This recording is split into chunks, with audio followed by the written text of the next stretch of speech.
To sail the Grand Line and challenge global authorities, a captain requires a crew. It is the single, unbreakable rule of piracy in this world. This operational logic applies directly to Joy Boy. 800 years ago, he became the world's first pirate, leading a campaign against a united front of 20 allied kingdoms. Yet, searching for official records of the people who sailed with him reveals a massive void. A literal century of history was systematically wiped clean by the victorious world government. But total erasure is difficult. Physical anomalies survived the purge. We see scattered, indestructible stones, nearly extinct races, and colossal beasts in eternal punishment. Analyzing these physical remnants reveals an alliance with so much overwhelming force that their disappearance suggests something far more calculated than a standard battlefield defeat. The intellectual backbone of this crew was formed by human royals who committed high treason against the 20 victorious nations, led by Queen Nefertari D. Lili of Alabasta. This map illustrates Lili's maneuver.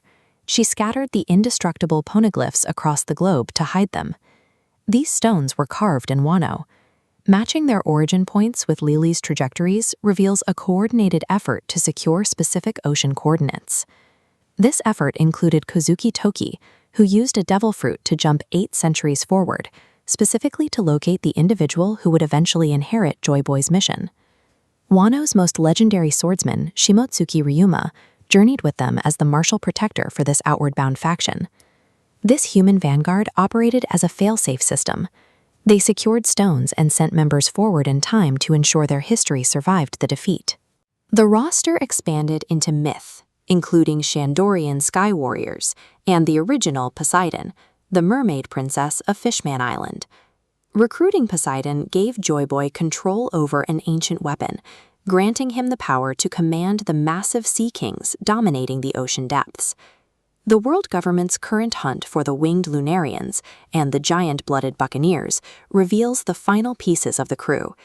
These races face systematic extermination today as a direct punishment for their ancient religious devotion to Joy Boy, whom they revered as sun god Nika.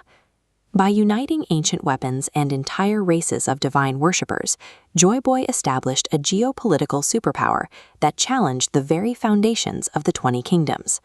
The crew's physical scale was anchored by Zunatia, a biological heavyweight measuring 35 kilometers tall. Given the scale of his giant allies, Zunisha served as the biological flagship, displacing massive waves while carrying their civilization from island to island.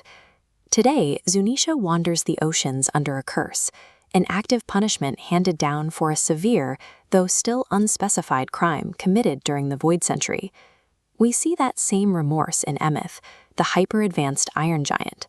When it reactivated centuries later, its first words were a direct apology to Joy Boy. These titans were the crew's ultimate weapons, yet they carry a burden of immense guilt. Their reactions suggest the crew's downfall was a preventable tragedy, one they failed to stop. The fully reconstructed roster is staggering. Time-traveling strategists, legendary swordsmen, an ancient weapon, immortal sky gods, and hyper-advanced colossal titans. Comparing these assets reveals a logistical impossibility. An alliance possessing this much asymmetric power should have been invincible against 20 conventional kingdoms. The explanation lies in Emeth's cryptic regret about blind trust. It collapsed because that trust was exploited from the inside. This context suggests that the 20 kingdoms didn't win by force. They won because someone within Joy Boy's inner circle opened the gates. All evidence points to Imu, the hidden ruler currently sitting on the empty throne.